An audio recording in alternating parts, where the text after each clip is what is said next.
Coucou, bonjour à tous, c'est Rachel de Cognac. Cette petite vidéo, pour la première fois, on va tenter, pour répondre à une question assez simple euh, au premier abord, et puis après qui peut être un peu plus compliquée. La question c'est qu'est-ce que c'est que le développement transpersonnel? On connaît bien le développement personnel, mais très peu le développement transpersonnel. On commence à en entendre parler dans les nouvelles thérapies de psychologie. Donc c'est quelque chose, c'est une étape suivante, je dirais, pour résumer un peu la chose.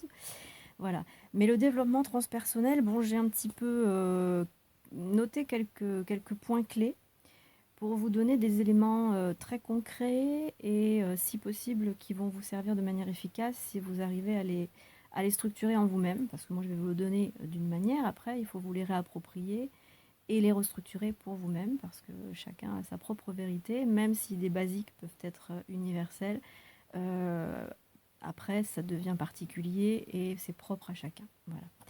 Donc les basiques, le développement transpersonnel comprend le développement personnel.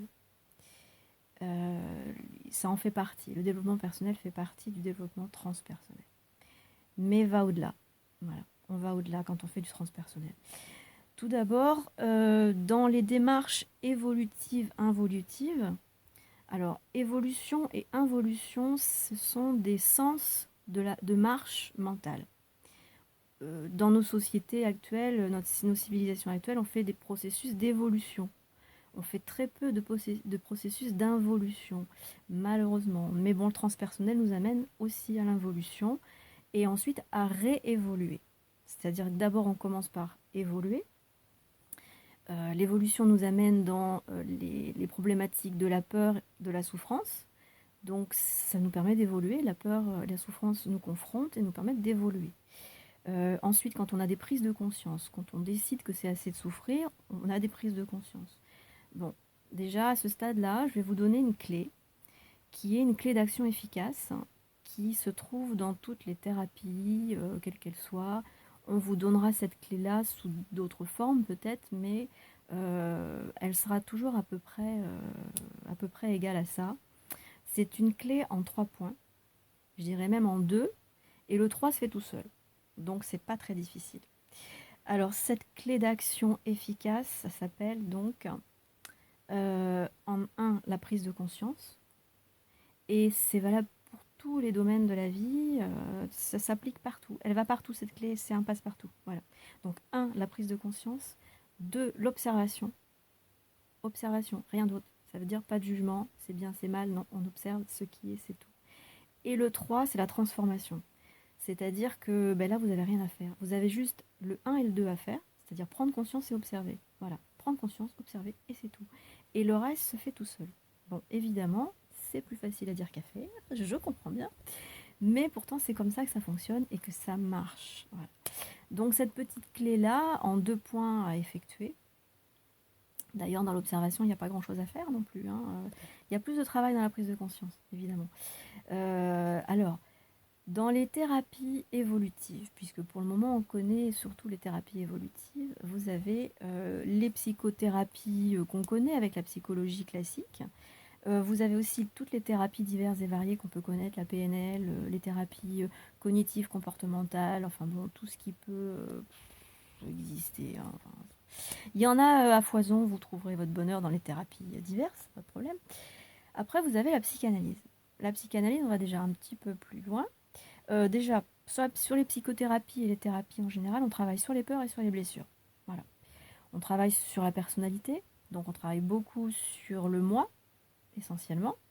On est là, pas tout à fait dans le développement personnel, on est en amont du développement personnel, mais c'est des choses qui sont quand même à travailler. C'est-à-dire que toute personne a des blessures, a un vécu, et ça peut être important de faire des psychothérapies ou des thérapies pour aller visiter les blessures et les peurs qui vont avec, voilà, et qu'on a accumulées, qu'il est bien de regarder. Et là, on est dans le petit 1, la prise de conscience.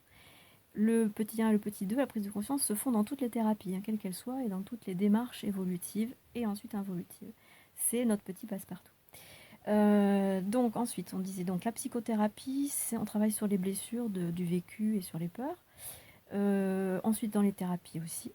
Après, dans les thérapies, on développe des stratégies aussi pour traiter les blessures, les soigner, pour travailler sur les peurs, avoir plus confiance en soi, etc. On commence déjà à rentrer dans le développement personnel ici. Ensuite, on a donc cette fameuse psychanalyse où on va beaucoup travailler sur notre rôle de victime. Voilà, psychanalyse, en général, quand on fait une psychanalyse, on dit toujours papa, maman, c'est des méchants. Ils nous ont fait voir de toutes les couleurs, les frères, les sœurs, tout ça, enfin les cousins, machin, voilà. C'est la faute à tout le monde, sauf à soi. Et puis quand on termine sa psychanalyse, eh ben, on se dit finalement, peut-être que j'ai aussi laissé faire certaines choses et qu'il y a peut-être des choses à transformer maintenant dans ma façon de réagir au mal que l'on me fait. Je ne suis pas seulement une victime. Seulement une victime. Seulement une victime, ça sera mieux. Bon. Donc la psychanalyse aurait tendance un petit peu à nous faire entrer dans la victimisation. Mais c'est pas... je pense que c'est pas général. Mais moi j'ai pu observer beaucoup de gens qui ont fait des psychanalyses. Ils sont allés dans la victimisation, quoi, beaucoup. Moi je l'ai fait aussi dans ma psychanalyse. C'était papa, maman... papa, maman, papa, maman, quoi. Et puis, voilà, ça sortait pas de là. Bon, à un moment donné, j'en ai eu marre. Et puis, j'ai dit, bon, maintenant, moi aussi, j'ai peut-être mon rôle à jouer dans la vie. Il n'y a pas que papa et maman qui ont mal fait leur travail. D'ailleurs, moi qui ai des enfants maintenant, je vois bien que papa et maman, ils ont fait ce qu'ils ont pu. Voilà, et oui, parce que moi, je fais pareil aujourd'hui. Et je ferai sûrement des conneries que me reprocheront mes parents. Lapsus, peut-être, oui, oui, oui, c'est fort possible. Que me reprocheront mes enfants, sans aucun doute également. Bon, ben, on passe tous par là, hein, donc faut s'y faire. Acceptation, observation, c'est comme ça, c'est pas autrement. Voilà, c'est grâce à l'acceptation que les choses se transforment. Ensuite, on va rentrer dans le développement personnel. Et on va pas trop s'y attarder parce que moi, je suis pas une grande fan de développement personnel.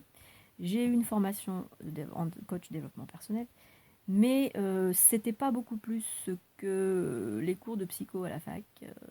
On va pas beaucoup plus loin, on creuse pas beaucoup plus. Je dirais qu'en psychanalyse, j'ai peut-être mieux travaillé d'ailleurs qu'en formation de coach en développement personnel. Mais bon, bref, peu importe. Le développement personnel a un but principal, c'est développer plus de confiance en soi, arriver à avoir moins de peur, moins de peur, à soigner ses blessures encore. On est encore un petit peu dans la psychothérapie ou dans les thérapies, en quelque sorte, mais avec un point d'honneur mis à développer les qualités du moi et son intégration dans la société, dans l'économie, dans la famille, dans les amis, tout ça. Enfin, que le moi se développe mieux, évolue mieux. Le développement personnel, c'est moi. Beaucoup. Voilà. Bon. Il en faut. Hein. Bon. C'est un passage obligé, je pense que c'est important. Mais pour autant, c'est pas pour ça qu'on va mieux s'aimer. Bon. Je pense qu'on apprendra à s'aimer au-delà de ça. Parce que mettre en avant le moi, c'est encore méconnaître qui on est vraiment. Parce que le moi, c'est seulement la personnalité, donc c'est juste notre interface de relation avec le monde, donc notre mental, notre ego. Tout ça, c'est dans la peur. Alors, c'est là qu'on arrive au petit pont qui se fait entre le développement personnel et le transpersonnel. Et ce petit pont s'appelle l'intelligence émotionnelle. L'intelligence émotionnelle demande de prendre conscience et d'observer aussi la biologie de la peur, c'est-à-dire les neurosciences, en ce qui concerne, par exemple, les neurones du cerveau, les neurones du cœur, les neurones de l'intestin, les neurones des cellules aussi, parce qu'il y a un mental des cellules. Donc savoir comment ce petit monde fonctionne au niveau biologique animal, il faut dire les choses, animal, c'est-à-dire que le corps que nous avons a une fonction animale, puisque c'est un animal ce corps, c'est organique et ça fonctionne comme un animal. Cette prise de conscience et l'observation de ça va nous permettre de comprendre pourquoi cet animal a peur. Bon. Dans l'intelligence émotionnelle, on apprend que 82% de nos peurs sont subjectives, donc sont des erreurs. Donc des erreurs d'appréciation, de la perception, on va dire, ou du conditionnement, parce que le conditionnement aussi, j'en ai pas parlé, mais évidemment, ça fait partie C'est une grosse partie de travail sur le développement personnel et sur le transpersonnel, l'observation du conditionnement, la prise de conscience encore, petite clé passe-partout, prise de conscience du conditionnement, observation du conditionnement. Bon. Donc dans cette intelligence émotionnelle, on prendra conscience que la peur subjective est de l'ordre de 92% de nos peurs et qu'il y a à peu près 8% de nos peurs qui sont réelles et fondées. Donc ça veut dire que tout notre conditionnement social est basé sur 82% d'erreurs. Bon, ça fait quand même réfléchir. Et ça, c'est pas seulement, comment dirais-je, c'est pas le tout de le dire. Le tout de le dire, c'est dans le petit 2, l'observation. C'est-à-dire, on va rentrer dans une vraie intelligence émotionnelle quand on va commencer à observer dans sa vie nos 82% d'erreurs à soi. Voilà. Et là, il y a du boulot, beaucoup de boulot. Voilà. Bon, et ensuite, après cette intelligence émotionnelle, mais tout ça, c'est interrelié. On revient sur plein d'aspects, enfin, d'évolution. On n'a jamais totalement acquis un stade d'évolution de ces thérapies. On est toujours en train de reculer pour mieux avancer, etc. Voilà, c'est comme ça que ça se passe. Et faut pas. Alors, dans mes accompagnements, j'aime bien utiliser un petit mot, ça s'appelle le re.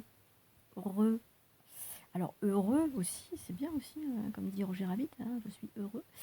Mais l'heureux, c'est pour se dire rien n'est acquis.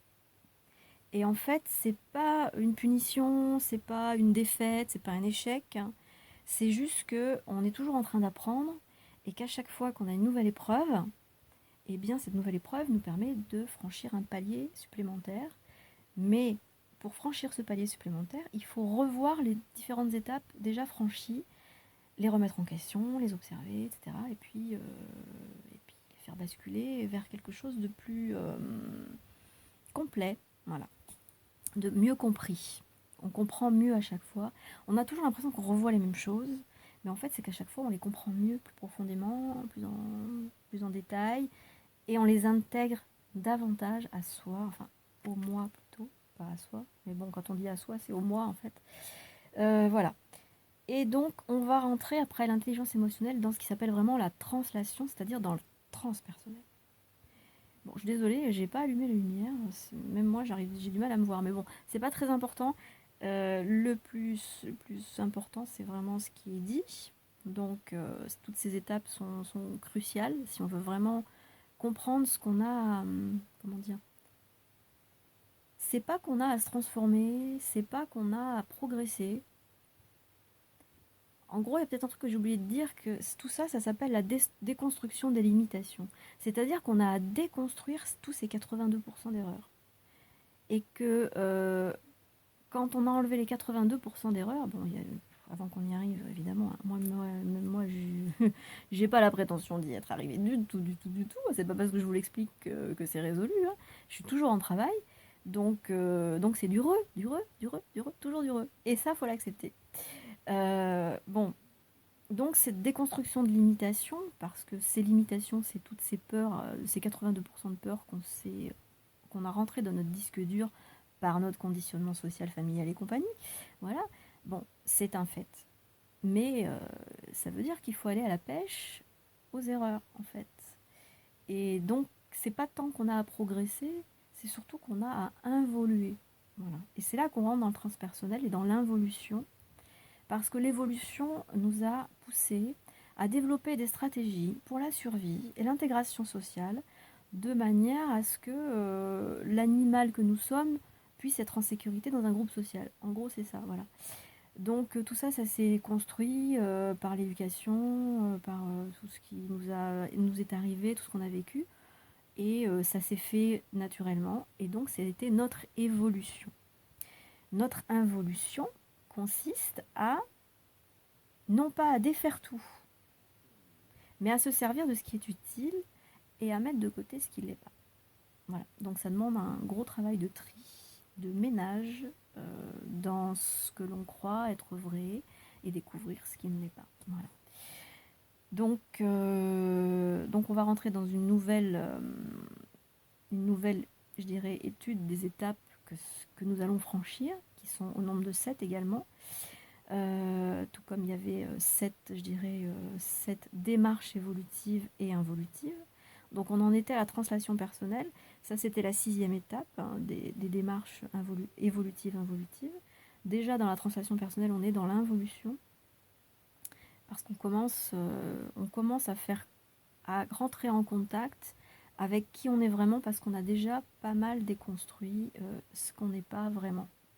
Donc tous nos schémas limitatifs, qui sont donc de l'ordre des 82% d'erreurs, tout ça, on a commencé à s'en rendre compte, et même si c'est pas totalement éradiqué, on commence à le repérer et à pas se laisser trop avoir par nos petits mensonges intérieurs. Voilà. Et c'est déjà pas mal. Ensuite, en 7 de ces démarches évolutives, involutives, quand même terminé le truc, parce qu'il y a 7 démarches évolutives, involutives, c'est la démarche de l'individuation. Bon, vous allez voir les travaux de Jung, on vous dira tout là-dessus. C'est un gros boulot aussi, voilà, et ça fait partie de la démarche transpersonnelle, c'est-à-dire d'aller de moi à soi et de soi à moi. C'est-à-dire qu'il va s'installer un dialogue entre moi et soi, d'abord qui va partir de moi parce que on ne connaît que ça au départ, on ne connaît que moi. Dans la psychologie moderne, on connaît le moi, le surmoi, enfin ça commence par le ça, le moi, le surmoi et le soi. En psychologie moderne, on a très peu étudié le ça, puisque c'est l'inconscient, et Freud avait très peur de l'inconscient, donc c'est assez compliqué. On a beaucoup étudié le moi avec Freud, on a beaucoup étudié le surmoi avec Freud. Heureusement, Jung est arrivé, Lacan s'en est un petit peu occupé aussi. Et Jung, en tout cas, a bien étudié le soi et le ça, et a vu que le soi et le ça sont très reliés entre deux. Et ben, du coup, ça fait, on va dire, la roue, la roue est bouclée, quoi. Faut rendre compte de la boucle, bref, le truc, quoi. Voilà. La boucle est bouclée. C'est une roue, c'est l'Ouroboros, si certains connaissent, voilà. Donc voilà pour ces 7 étapes. Donc je reprends. Il y a les psychothérapies. Il y a les thérapies diverses qui sont autres que la psychologie. Il y a la psychanalyse. Il y a ensuite le développement personnel. Ensuite, en 5, il y a l'intelligence émotionnelle. En 6, la translation personnelle. Donc, on rentre dans le développement transpersonnel. Et en 7, il y a l'individuation. Et dans l'individuation, il y a plein d'étapes aussi, attention. Parce que alors là, c'est le gros du lourd. Là, c'est... Peut-être il y a encore d'autres étapes après. Hein. Je serais vraiment pas étonnée. Mais pour le moment, j'ai pas forcément... À part Aurobindo, évidemment. Là, on est encore dans autre chose. À mon avis, on est bien au-delà de l'individuation, quoi qu'on doit y être quand même dans l'individuation avec Aurobindo. Mais bon, avec Jung, déjà, on a de quoi faire sur l'individuation. Déjà, les étapes que Jung a échelonnées par rapport à l'individuation, il y a un gros boulot à faire. Donc voilà, pour ce qui est des démarches évolutives, involutives. Maintenant, la déconstruction de l'imitation peut se faire aussi par cette étape. La première, bon, on en a déjà parlé, c'est l'observation du conditionnement. Donc ça fait partie de la prise de conscience des 82% d'erreurs. Voilà. Ensuite, en 2, il y a le développement d'une présence neutre à ce qui est. C'est facile à dire, mais pas facile à faire. Voilà. Enfin, en tout cas, on peut s'y atteler et puis faire de son mieux. En 3, le détachement et la responsabilité. Parce qu'il ne suffit pas d'être détaché de ce qui se passe, en étant en observation neutre à ce qui est, il faut aussi prendre sa responsabilité. On est déjà bien loin de la victimisation dans laquelle on était en psychanalyse ou en psychothérapie, hein. On en est déjà bien loin. Quoiqu'on peut encore tomber dans le piège de la victimisation, se dire c'est pas moi, c'est les autres, c'est la faute aux autres, ils sont méchants, oui.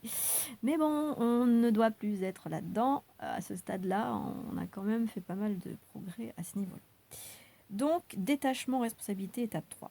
Ensuite, étape 4, non-jugement. Bien sûr, je parle d'étapes, mais elles sont interreliées et interchangeables. Voilà, on revient sur une, on va sur une autre, on peut en sauter une, etc. C'est juste une proposition et après, vous les mettez dans l'ordre où vous voulez. Voilà. Donc, étape 4, non-jugement et accueil de l'ego. Et non, on ne détruit pas l'ego. L'ego, ça ne se détruit pas. Il y en a qui vont dire l'ego, de toute façon, ça n'existe pas. Bon, on va pas tomber là-dedans. Einstein disait l'univers est une illusion très stable. Alors évidemment, si on dit que l'univers n'existe pas, on a raison, mais en même temps, d'un point de vue relatif, l'univers, il est quand même là, quoi. Hein. Alors l'ego aussi, il n'existe pas, c'est une construction de l'esprit, je vous l'accorde, mais en même temps, il est quand même là, il nous fait bien suer, pour rester poli. Voilà.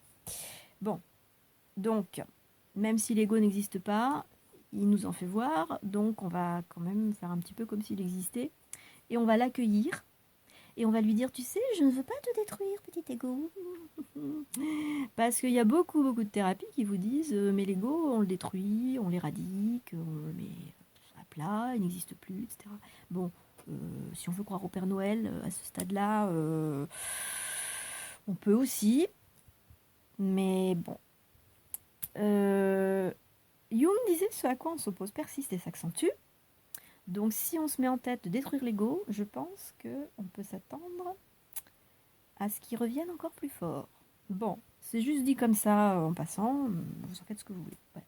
Ensuite, en 5, c'est là que c'est sympa, et là on est vraiment dans le transpersonnel, contact entre le moi, c'est-à-dire entre l'ego, et le soi.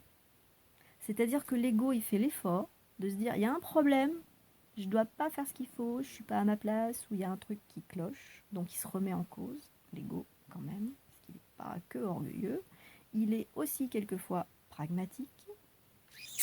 Donc quand on est pragmatique, et bien l'orgueil, quelquefois, on se le met sous le bras. Voilà. Ça s'appelle la rationalité. Et là, on commence à rentrer dans la rationalité. Quand l'ego commence à rentrer en contact avec le soi, il commence à rentrer dans le rationnel. C'est-à-dire qu'il commence à prendre contact avec les 8% de réalité objective. Et il a commencé à éradiquer pas mal d'erreurs. En tout cas, s'il ne les a pas éradiquées, il a commencé à les repérer. Et à plus trop se faire avoir par ses propres mensonges. L'ego. Alors, c'est toujours de l'ego à l'ego, ouais. Faut pas s'imaginer qu'on rentre dans le soi comme ça. Hein. C'est pas que le soi, il voudrait pas. Hein. Mais c'est que l'ego, par contre, il a mis tellement de barrières entre le soi et lui, l'ego, que du coup, c'est assez compliqué d'entrer en contact avec le soi. Maintenant, il y a un dialogue qui peut s'installer. Il y a beaucoup de gens qui font ce genre de dialogue. Vous avez sans doute entendu parler des conversations avec Dieu de Neil Donald Walsh, qui c'est Monsieur Gounel aussi. Non, il fait pas ça. Peut-être pas, non, mais il y a plein de gens qui font des conversations avec Dieu, soi-disant. Hein. Bon, moi, je suis pas très pro-Dieu, mais bon, voilà. On dialogue avec le soi, en fait. On dialogue avec soi-même, cette partie qui était là avant que se développe la personnalité. On existait avant. Hein. On existait avant, et l'être, il était là avant que la personnalité se développe en réponse aux interactions, enfin, aux interactions extérieures. Par rapport aux interactions extérieures, la personnalité s'est développée. Mais ça ne voulait pas dire qu'on n'existait pas avant. Donc, l'être était bien présent avant cette construction de personnalité. Donc, c'est la rentrée en contact avec cette personne. Enfin, c'est pas une personne, puisque persona, c'est le masque, donc c'est le rôle, l'interface sociale. La personnalité, c'est l'interface sociale. Ce n'est pas l'être. Je vous renvoie aux travaux de René Girard, qui fait la part belle, effectivement, à la crise mimétique. C'est-à-dire la crise mimétique, c'est toute la problématique qui est issue du fait que l'individu n'est pas en contact avec son être. Il est à la recherche de son être. On ne sait pas qui on est. On est toujours avec qui je suis, qui je suis, qui je suis. Vous verrez dans beaucoup de films, la quête, c'est qui je suis. Je pense par exemple à... comment ça s'appelle Flûte, comment ça s'appelle le truc Wanted. Wanted avec Angelina Jolie. Je pense que c'est Wanted. Ouais. Mais qui tu es? Mais qui tu es? C'est quoi? Enfin, elle le tabasse jusqu'à ce qu'il... Non, elle le tabasse, Angelina Jolie, le petit jeune, jusqu'à ce qu'il reconnaisse qu'il est à la recherche de qui il est. Voilà. Il se fait laminer, démonter la tronche, jusqu'à ce qu'il pose la bonne question. Je ne sais pas qui je suis. Je ne sais pas qui je suis. Voilà. Donc c'est une initiation qu'il subit, ce jeune homme Wanted. Il y a beaucoup de films comme ça, Total Recall. Total Recall, quand le héros arrive devant le fameux maître de la résistance. Le maître de la résistance, enfin le chef de la résistance, lui dit tu cherches quoi? Le mec il dit le héros c'est super fort, ouais. Je suis là pour aider. Je viens aider. Le chef de la résistance, il dit, tu déconnes, c'est pas ça que tu veux, en fait. Et l'autre, il dit, en fait, je veux savoir qui je suis. Et l'autre, il dit, ouais, c'est ça la vraie question. T'es pas là pour aider, t'es là pour savoir qui tu es. Bon, il y a plein de films comme ça qui mettent le doigt sur la fameuse question. Et donc, les travaux de René Girard, tip top là-dessus. Les conflits, les guerres, les machins, ça s'appelle des crises mimétiques qui sont censées nous aider à découvrir qui on est. Et les conflits qu'on a dans la vie avec les autres sont censés servir à ça. Si ça peut nous réconcilier avec le conflit, voyons, ça serait pas mal. Bon, alors ensuite, on a dit ce fameux contact entre le moi et le soi, c'est bien sympa. C'est bien sympa. Quand on en est à cette étape-là, quand on arrive à avoir un dialogue avec cette part qui est dans la paix en nous et qui a les réponses à toutes nos questions, enfin l'ego, à toutes les questions de l'ego, le soi a la réponse à toutes les questions de l'ego. Voilà.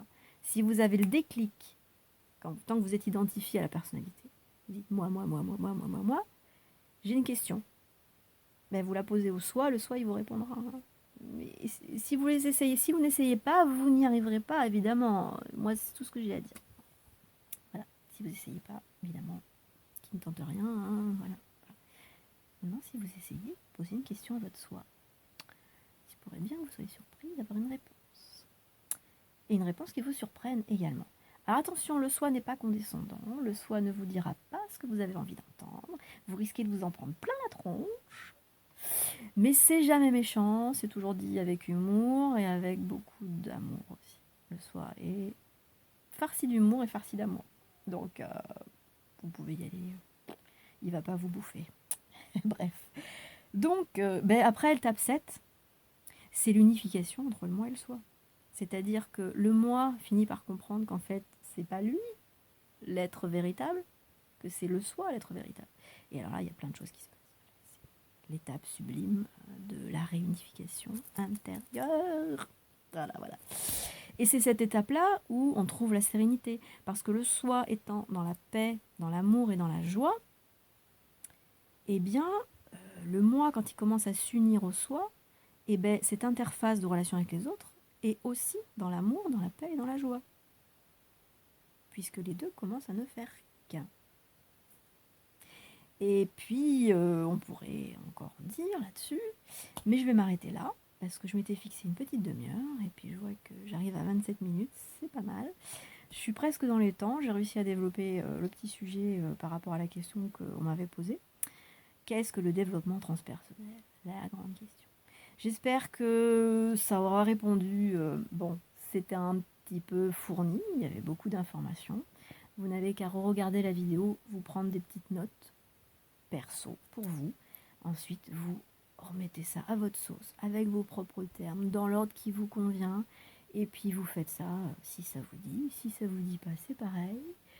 Vous faites autre chose. L'important, c'est ce qui nous met en joie. Voilà. Alors vous pouvez trouver des tas de méthodes. Si c'est une méthode qui vous met en joie, c'est la bonne méthode du moment.